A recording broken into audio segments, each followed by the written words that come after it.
चलो अब डिस्कस करेंगे जो मैंने आज आपको होमवर्क भेजा था, क्वेश्चन नंबर 7, जिसमें मैंने लिखा भी था कि इस क्वेश्चन को वीडियो में हम क्लियर करेंगे। ठीक है, तो देखो वो क्वेश्चन ये था, जब आप उस क्वेश्चन को देखोगे ना तो उस पर लिखा हुआ है एग्जाम्पल नंबर 47 और उसके नीचे NCERT 1.30 भी लिखा हुआ है, मतलब NCERT का क्वेश्चन है ये।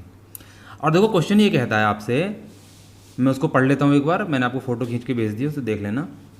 Obtain the formula for the electric field due to a long thin wire of uniform linear charge density lambda without using Gauss law. देखो गॉस लॉ मैंने अब आपको समझाया नहीं है, ठीक है, वो आगे आपको पता चलेगा कि एक लीनियर वायर का इलेक्ट्रिक फील्ड हम कैसे निकालते हैं गॉस लॉ का यूज़ करके। लेकिन इसमें ये कहता है कि गॉस लॉ का यूज़ नहीं करना, केवल कूलम्ब्स लॉ का यूज़ करना है, क्योंकि कूलम्ब्स लॉ ही पढ़ा है हमने।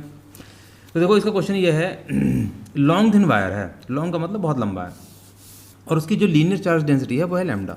देखो वायर हम कंसीडर करते हैं इस तरीके से है, ये हमारा वायर है, ठीक है, और इनफाइनाइट लेंथ है इसकी, इधर माइनस इन्फिनिटी है, इधर सॉरी यहाँ पर प्लस इन्फिनिटी है, ठीक है ना। और ये हमने इसका सेंटर पॉइंट ले लिया है, तो ये कहता है सेंटर पॉइंट से r डिस्टेंस पर, मान लो ये r डिस्टेंस है सेंटर से, इस पर हमें यहाँ ये पॉइंट P है, यहाँ पर हमें इलेक्ट्रिक फील्ड कैलकुलेट करना है।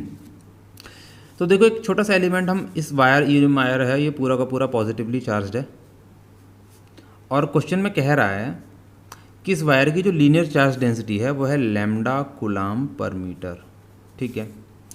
अब यहाँ पे हमने क्या किया, इसका जो सेंटर है O, यहाँ से x डिस्टेंस पर इधर एक छोटा सा एलिमेंट ले लिया है dx, ठीक है, ये छोटा सा एलिमेंट है। इसी तरीके से x, जितनी डिस्टेंस इधर है x, उतनी ही डिस्टेंस इधर x, तो यहाँ पर भी छोटा सा एलिमेंट ले लिया हमने, ये भी dx है, ये भी dx है, ये भी dx है। तो अब आप मुझे बताओ कि इस dx जो हमने एलिमेंट लिया है इसके अंदर चार्ज कितना होगा। भाई सीधी सी बात है, चार्ज डेंसिटी लैम्डा कूलम्ब पर मीटर है, तो dq की जो वैल्यू होगी वो होगी लैम्डा dx के बराबर, ठीक है, ये बात क्लियर है सबको। अब देखो यहाँ से आप मिलाओ इसको dx, और ये जो डिस्टेंस है ये वाली है r, और ये वाली जो डिस्टेंस है इसको आप कुछ भी मान सकते हो, s मान लो, s, तो s की जो वैल्यू होगी वो हो जाएगी r² प्लस x² पावर 3/2, ठीक है। और यहाँ पर इस dx पर जो dq चार्ज है इसकी वजह से इलेक्ट्रिक फील्ड यहाँ पर कितना होगा, de के बराबर होगा, ठीक है, ये हो गया de के बराबर। अब ये देखो ये de ना तो पूरा का पूरा हॉरिजॉन्टल है ना ही पूरा वर्टिकल है, तो इसके दो कंपोनेंट अपने आप हो जाएंगे। कौन कौन से होंगे, एक तो होगा d, अब ये जो है एक वर्टिकल कंपोनेंट भी होगा, और हमने ये मान लिया है कि ये होगा dEx और ये वाला होगा dEy। अब ये वर्टिकल से थीटा एंगल बना रहा है ये वाला, तो सीधी सी बात है ये वाला भी थीटा ही एंगल होगा। और आपका dEx की वैल्यू कितनी होगी, dE साइन थीटा, क्योंकि हमारा जो एंगल है वो वर्टिकल के साथ बन रहा है, और dEy की वैल्यू जो होगी वो होगी dE कॉस थीटा, ठीक है। तो ये तो इस वाले dq की वजह से हुआ, जो इस dx एलिमेंट में dq था, यहाँ पर भी dq होगा, तो इसका भी अपना एक इलेक्ट्रिक फील्ड होगा, तो उसको भी देखो ड्रॉ कर लो, ये आपने ड्रॉ कर लिया, और ये आपका इलेक्ट्रिक फील्ड आ गया ऐसे।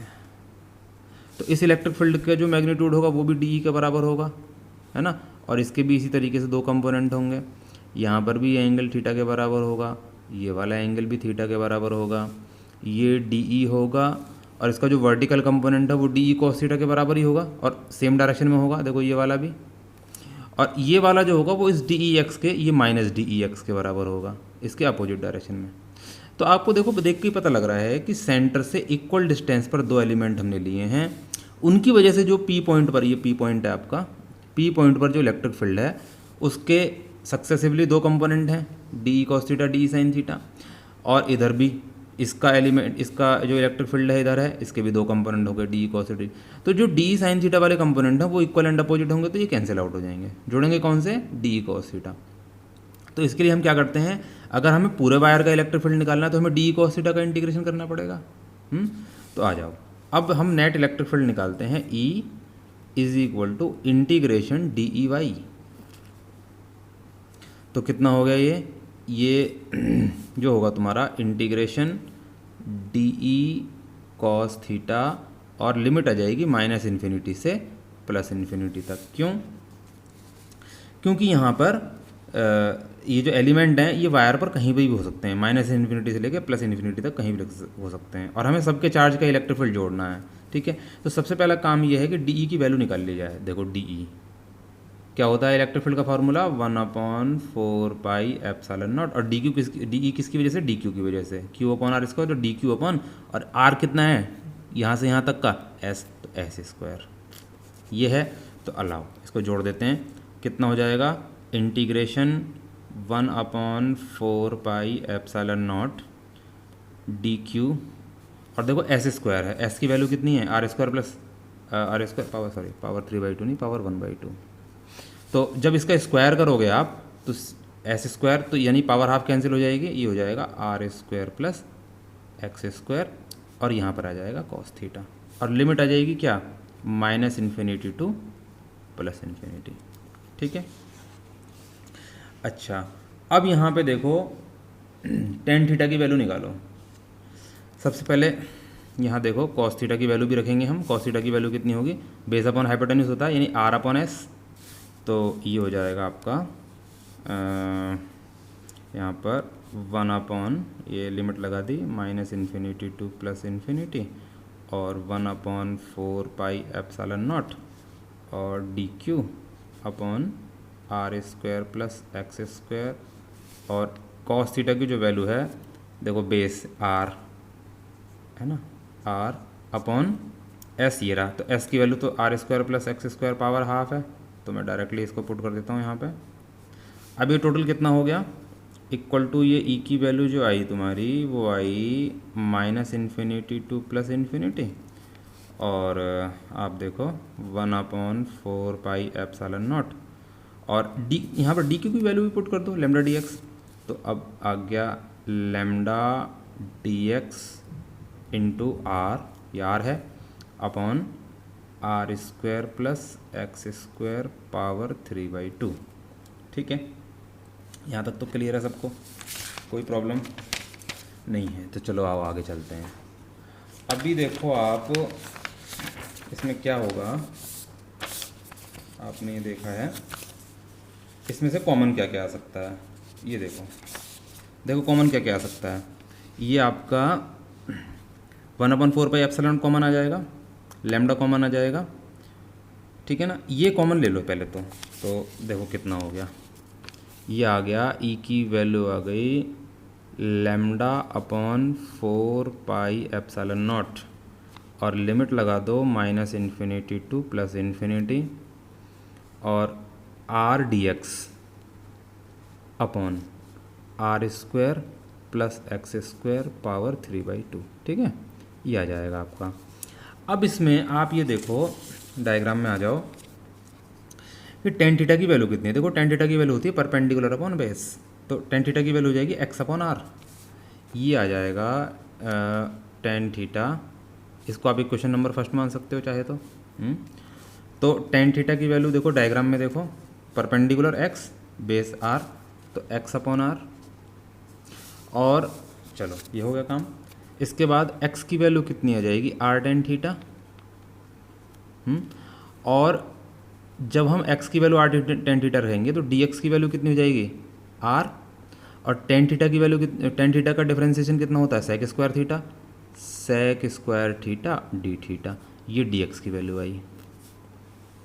ठीक है, अच्छा अब यहाँ देखो ये जो हमने लिमिट रखी है किसके रेस्पेक्ट में कर रहे हैं, क्योंकि dx को हमने डी थीटा में कन्वर्ट कर दिया, यहाँ लिमिट रखी है minus infinity to plus infinity x की, तो इसको थीटा में कन्वर्ट करने के लिए क्या करोगे, पहले तो इन्फिनिटी रखोगे ना, तो कितना हो जाएगा थीटा की वैल्यू भी एक्स अगर इन्फिनिटी है तो आर की वैल्यू कितनी हो जाएगी थीटा की वैल्यू कितनी हो जाएगी, 90 डिग्री हो जाएगी, क्योंकि 1090 की वैल्यू तो इन्फिनिटी होती है।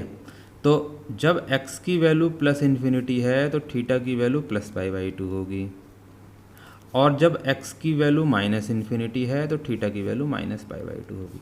अगर ये सारे सब्स्टिट्यूशन हम इसमें रख दें तो हमारी ये वैल्यू क्या बनेगी, देखो equation number first. Now from equation number first E क्या बनेगा, E is equal to lambda upon 4 pi epsilon naught, और लिमिट आ जाओ। अब देखो माइनस इन्फिनिटी की जगह क्या रखोगे, minus pi by 2, minus pi by 2 to plus pi by 2 R, और dx की जगह क्या रखेंगे आप, R sec square theta D theta, तो into R sec square theta D theta divide, नीचे देखो r square plus x square है, तो x की वैल्यू कितनी, आर टेन थीटा, तो ये हो जाएगा r square tan square theta और ब्रैकेट क्लोज और पावर 3/2। ठीक है, अब आ जाओ आगे, e की वैल्यू कितनी हो गई, यहाँ से देखो आप क्या क्या कॉमन आ रहा है, चलो जो कॉमन आ रहा है ठीक है, lambda upon 4 pi epsilon naught, और ये आ जाएगा minus pi by 2 to plus pi by 2 r square sec square theta D theta divide. अब देखो इसमें ब्रैकेट के अंदर आर स्क्वायर कॉमन है, अंदर क्या बचा 1 प्लस टेन स्क्वायर थीटा, और ये ब्रैकेट क्लोज और पावर 3/2। यहाँ तक क्लियर है, चलिए आगे। तो ई की वैल्यू कितनी हो गई आपकी, lambda upon 4 pi epsilon naught minus pi by 2 to plus pi by 2 r square sec square theta D theta divide. यहाँ पर देखो आर स्क्वायर पावर 3/2 है, तो आर क्यूब आपका बाहर आ गया, और 1 प्लस टेन स्क्वायर थीटा क्या होता है, सेक स्क्वायर थीटा, और सेक स्क्वायर थीटा की 3/2 तो सेक क्यूब थीटा हो गया।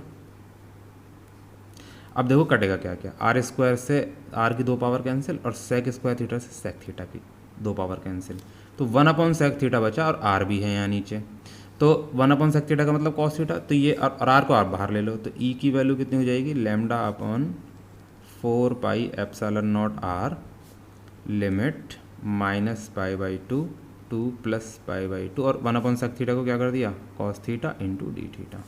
ठीक है, अब आ जाओ, कॉस थीटा का इंटीग्रेशन क्या होता है, lambda upon 4 pi epsilon naught R, cos theta का इंटीग्रेशन होता है sine theta, minus pi by 2 to plus pi by 2। अब देखिए ई की वैल्यू कितनी हो गई, lambda upon 4 pi epsilon naught R, और sine pi by 2 minus sine minus pi by 2, तो देखो ये आ गया lambda upon 4 pi epsilon naught R, sine pi by 2 की वैल्यू होती है 1, और माइनस माइनस के 1, तो ई की वैल्यू कितनी हो जाएगी, अब देखो यहाँ से 1 माइनस माइनस 1 यानी कि 2, तो ई की वैल्यू हो गई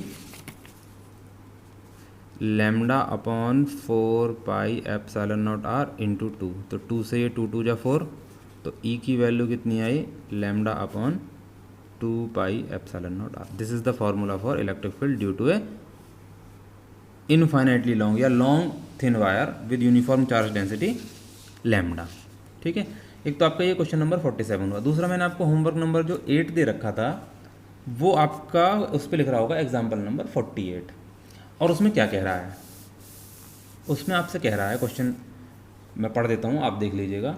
ये कहता है a charge is distributed uniformly over a ring of radius a, obtain an expression for the electric intensity E at a point on the axis of the ring, hence show that, ये तो एक part हुआ इसका, अगले part में कहता है hence show that for points at large distances from the ring it behaves like a point charge. देखो मैं इस क्वेश्चन को समझा देता हूँ, इसमें सीधा सीधा से ये कह रहा है कि एक रिंग है आपके पास जिसकी रेडियस ए है, और उस पर चार्ज, उसकी जो सरकमफ्रेंस है उस पर चार्ज यूनिफॉर्मली डिस्ट्रीब्यूटेड है।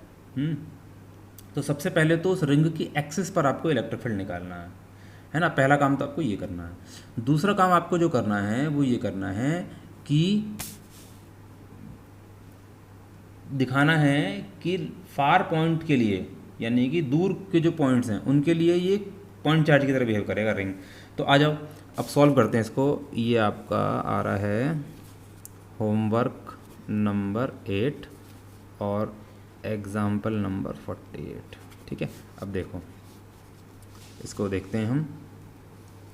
देखो जैसे क्वेश्चन में कह रहा है ना, एक रिंग है आपकी, ये इस तरीके से आप मान सकते हैं रिंग को, है ना, ये हो गया और ये सेंटर हो गया रिंग का।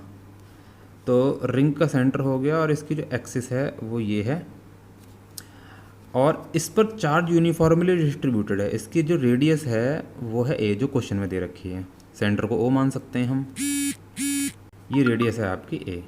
ठीक है, अच्छा अब यहाँ पर आप देखो ये यहाँ पर हमने एक छोटा सा एलिमेंट ले लिया dl और इसकी जो लीनियर चार्ज डेंसिटी है वो हम लैम्डा मान लेते हैं। ऐसा ही एक dl यहाँ पर भी होगा, बिल्कुल डायमेट्रिकली अपोजिट। ठीक है, एक dl यहाँ पर भी है। अब देखो इस dl पर कुछ चार्ज होगा dq, तो उस dq की वैल्यू कितनी होगी? उस dq की वैल्यू होगी लैम्डा dl के बराबर। लैम्डा की वैल्यू कैलकुलेट कर सकते हैं। मान लो पूरे सरकमफ्रेंस पर q चार्ज है, टोटल चार्ज, और सरकमफ्रेंस की लेंथ कितनी होती है? 2πr, और इस केस में कितनी हो जाएगी? 2πa। तो q upon 2πa is equal to lambda, but lambda is equal to q upon 2πa, therefore dq is equal to q upon 2πa into dl। देखो ये हो गया ना लैम्डा dl, तो लैम्डा की वैल्यू हमने यहाँ पुट कर दी, तो dq की ये वाली वैल्यू हमको लेनी है। ठीक है, अब देखो आप इसे मिलाओ, इसको ऐसे ज्वाइन करो, तो इसका जो इलेक्ट्रिक फील्ड होगा वो तो इस डायरेक्शन में होगा, और इसका जो इलेक्ट्रिक फील्ड होगा वो इस डायरेक्शन में होगा, और ये जो है आपका, ये इसकी एक्सिस हो गई, और ये P पॉइंट है जहाँ पर हमें इलेक्ट्रिक फील्ड निकालना है, ये वाला पॉइंट है ना, एक्सियल पॉइंट भी आप इसको कह सकते हो। तो सेंटर से r डिस्टेंस पर मान लो कि ये पॉइंट P है हमारा, इस डिस्टेंस को s मान लेंगे, ये डिस्टेंस भी s हो जाएगी, तो s की वैल्यू कितनी होगी? r² plus a² power half, और यहाँ पर भी s की value r² plus a² power half.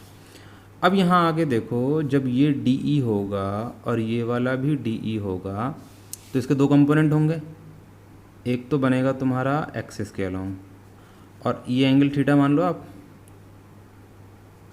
और ये वाला एंगल थीटा मान लो। ठीक है, तो यहाँ पर भी इसके दो कंपोनेंट होंगे। वर्टिकल कंपोनेंट कैसे होंगे? DE साइन थीटा, इधर भी DE साइन थीटा। तो आपको साफ साफ पता लग रहा है जब डिस्टेंस ऐसे और DL में दोनों में DQ बराबर होंगे तो ये DE की वैल्यू भी दोनों के बराबर होगी, और ये जो हमारा component DE cos theta, DE cos theta, ठीक है, तो क्या होगा? DE sin थीटा कैंसिल हो जाएंगे, DE sin थीटा कैंसिल हो जाएंगे, DE cos थीटा रह जाएगा। तो लेकिन हम करना क्या है, ये दो एलिमेंट जो डायमेट्रिकली हमने दिखाए थे, ये इसलिए दिखाए थे कि जिससे हम ये दिखा सकें कि किसी भी दो डायमेट्रिकली अपोजिट एलिमेंट्स के लिए ये DE sin थीटा का वर्टिकल कंपोनेंट कैंसिल हो जाएगा, पर इनके हॉरिजॉन्टल कंपोनेंट जुड़ेंगे। तो सबसे पहले तो DE की वैल्यू, तो DE की वैल्यू कितनी है? 1/4πε0 DQ अपॉन, यहाँ से देखो s²। तो DQ की जो वैल्यू है हमारी यहाँ पर वो हम पुट कर देते हैं इसमें। हमारा जो E होगा वो कितना हो जाएगा? इंटीग्रेशन कितना हो जाएगा? इंटीग्रेशन DE cos थीटा, क्योंकि cos थीटा वाले जुड़ रहा है, और लिमिट आ जाएगी 0 to 2πa, क्योंकि पूरे सरकमफ्रेंस के लिए कर रहे हैं हम। अब यहाँ पे देखो DE की वैल्यू पुट करो, cos थीटा की वैल्यू पुट करो। जब ये दोनों एंगल थीटा हैं तो यहाँ भी थीटा और यहाँ भी थीटा होगा, तो ये हो जाएगा इंटीग्रेशन 0 to 2πa। DE की वैल्यू देखो 1/4πε0 DQ upon s² into cos theta की वैल्यू बेस अपॉन हाइपोटेन्यूज, तो r/s कितना हो जाएगा? E की वैल्यू आ जाएगी, ये आ जाएगी तुम्हारी 0 to 2πa और 1/4πε0 डी क्यू रखो, कितना D Q, Q upon 2πa into D L, तो क्यू अपॉन 2πa और इंटू डी एल, ये तो इतना हो गया, और आर और नीचे आएगा एस क्यूब। ठीक है, अब ई की वैल्यू देखिए आप, 0, ये लिमिट लगेगी 0 to 2πa, और Q और R ये दोनों बाहर आ जाएंगे, चलो बाहर बाद में मिल लेंगे इसको, तो QR अपॉन 4πε0 इंटू 2πa, और यहाँ पर आ जाएगा DL अपॉन एस क्यूब। अब S की वैल्यू देखो S की वैल्यू है तुम्हारी r² प्लस a² पावर 1/2, और S क्यूब है तो हो जाएगा r² प्लस a² पावर 3/2। ठीक है, अब सारी क्वांटिटी आप बाहर निकालो, कितना कितना बाहर आ जाएगा, QR upon 4πε0 into 2πa into r² plus a² power 3/2 limit 0 to 2πa into DL is equal to QR upon 4πε0 into 2πa into r² plus a² power 3/2, और DL का लिमिट आ गया L, और L की लिमिट कहाँ से कहाँ रखेंगे, sorry DL का इंटीग्रेशन L, और L की लिमिट 0 to 2πa। चलो रखो, और कितना हो जाएगा 2πa माइनस 0 तो 2πa आ जाएगा इसकी जगह, तो QR upon 4πε0 into 2πa into r² plus a² power 3/2 और इंटू 2πa। वैसे एक्चुअल में 2πa माइनस 0 है तो वो 2πa ही बचेगा यहाँ पे, तो 2πa से 2πa कैंसिल। और अब आप देखो आगे चलते हैं, इसमें इसकी वैल्यू इधर पुट करते हैं, कितना होगा, देखो ये आएगा आपका, देखो ये था ना हमारे पास, तो ई की वैल्यू कितनी बच गई, देखो 1/4πε0 QR upon r² plus a² power 3/2, ये ई आया। तो ये तो हमारा पहले पार्ट का आंसर हुआ। दूसरे पार्ट में जो ये पूछ रहा है हमसे कि फार पॉइंट्स के लिए प्रूव करो कि ये पॉइंट चार्ज की तरह बिहेव करेगा, तो सीधी सी बात है फॉर फार पॉइंट्स। अब आप देखो फार पॉइंट्स के लिए क्या होगा, ये आपका डायग्राम पे ध्यान दो। जब आप देखोगे कि फार पॉइंट्स यानी कि ये लाइन बहुत दूर है, तो आर की वैल्यू ए के कंपेयर में बहुत ज़्यादा होगी, तो इसका मतलब are much greater than A. तो जहाँ आर के साथ ए आ रहा हो वहाँ पर ए को ख़त्म कर दो, नेगलेक्ट कर दो। देखो R much greater than A, तो कितना हो गया, E is equal to 1/4πε0 QR upon, अब यहाँ देखो a को नेगलेक्ट करेंगे तो r² पावर 3/2 का मतलब r³ रह जाएगा ये, और r से जब r³ काटोगे तो एक पावर कैंसिल, 2 पावर रह जाएगी। तो E की वैल्यू कितनी हो गई, 1/4πε0 Q अपॉन r²। तो देखो ये किसका फॉर्मूला है, electric field due to a point charge. This is the formula of electric field due to a point charge. तो इसका मतलब क्या हो गया, इसका मतलब ये हो गया कि ये Q पॉइंट चार्ज है और Q कहाँ पर है, रिंग के ऊपर। इसका मतलब रिंग एक पॉइंट चार्ज की तरह बिहेव कर रही है। इसी बात को हमें प्रूव करना था, तो हैंस प्रूव्ड हो गया। ठीक है, चलो।